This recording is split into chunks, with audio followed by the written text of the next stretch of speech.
Hello everyone, I'm Michaela Kathleen, and happy fall! This is the first official day of fall, and so I thought I would do the Finally Fall book tag. Now, all of these prompts came with like these cute little poems, but I didn't want to write them all down, so I just sort of have a simplified version of these prompts. And there are 10 of them. So the first one is pick a book with a vivid setting. And for this one, I'm going with Princess Academy. This book kind of mostly takes place in the winter, but to me, it's a really great book to read in the fall as well. It takes place in this little village on a mountain, and this village has a rock quarry, and our main character takes care of goats, and it's just got such a warm, vivid setting that I love.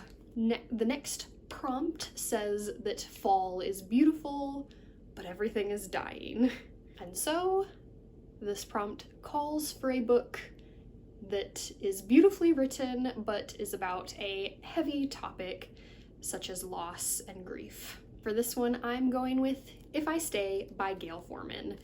This book is so beautifully written. It has such beautiful language. I don't have a lot of books that I feel that way about, but this one is for sure one of them. But this is a book in which the main character is in a car crash and she has lost her parents, and she sort of takes on a ghostly presence and is trying to decide if she should stay or not, considering what she's already lost. So beautiful language, beautifully written, but also very sad. The next prompt says that this time of year is back to school, so pick a nonfiction book that you have learned from. So for this one, I'm going with On Writing Well by William Zinsser. This is my go-to book for writing advice. It was assigned to me for a journalism class in college, and I have referenced it often ever since. The next prompt says that this time of year is a time to stay inside and stay warm and cuddle up with family. So choose a book with a family that you would like to spend the cold months with. For this one, I'm going with Wonder by R.J. Palacio. The family in Wonder is just so nice and kind and lovely people. Augie, the main character, is adorable, and his parents are so supportive.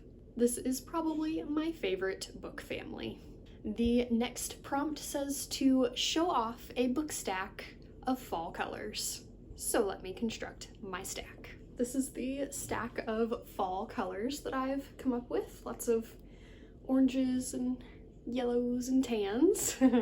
Got Tiger Lily by Jody Lynn Anderson, 2 Sisterhoods of the Traveling Pants by Anne Brashers, Attachments by Rainbow Rowell, and 2 Land of Elions by Patrick Carmen. Prompt number 6 says that the colder months are a time to cuddle by the fire and listen to stories, and to pick a book where a person is telling a story. I went with Kids of Appetite for this one. In this one, the main characters are being interrogated by police and telling the police the story of a murder. So maybe not a warm, comforting story to hear by the fireside, but a story nonetheless. The next prompt alludes to the fact that October and Halloween are in fall, a very creepy time of year, and so you are supposed to pick a dark/creepy read. Now, I don't read a whole lot of horror. I had a phase in high school where I was really into horror movies, but I've just never been super into horror for books. I've read some Stephen King, but yeah, just don't read a lot of horror or a lot of mystery or thrillers or any of those. But I do have a few on my shelves, but definitely the darkest and the creepiest is the Cormoran Strike series by Robert Galbraith, which is of course pen name for J.K. Rowling.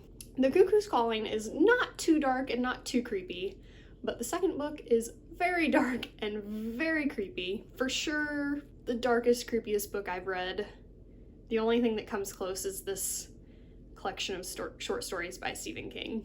And then the third one is slightly less creepy than the second, and the fourth is slightly less creepy than the third. But yeah, that second one, very dark. The next prompt is to pick a short and heartwarming read, and for this one, I really wanted to pick Wonder again because it's quite short and very heartwarming, but I had to pick that one for my family that I would want to spend a warm fireside night with. So instead, I'm going for a read that is heartwarming, but also very sad, and not very short, but also not very long.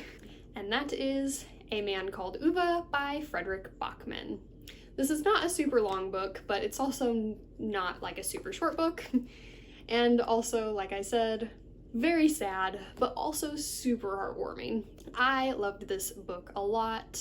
All of the characters are just so lovable, even Uwe, despite his curmudgeonliness. Prompt number 9 is, what is an old favorite that you want to read again soon? And for this, I have Fairy Dust and the Quest for the Egg by Gail Carson Levine. This book has such beautiful artwork on the inside. Even just the front cover is so just pretty, and the story, even though it's a kid's book, is actually really good. And so yeah, I'm looking forward to reading this one again soon. It has been a while. And the final prompt is, what is your favorite warm reading accessory? My favorite warm reading accessory is my cat, Harry Baby. He always lays in the bed with me when I read. I will yell out to him, "Harry, I'm reading!" And he will hear the bed squeak and he will come running because he knows it's time to lay with Mama and read. So yeah, that was the Finally Fall book tag. I hope you enjoyed. Thanks for watching.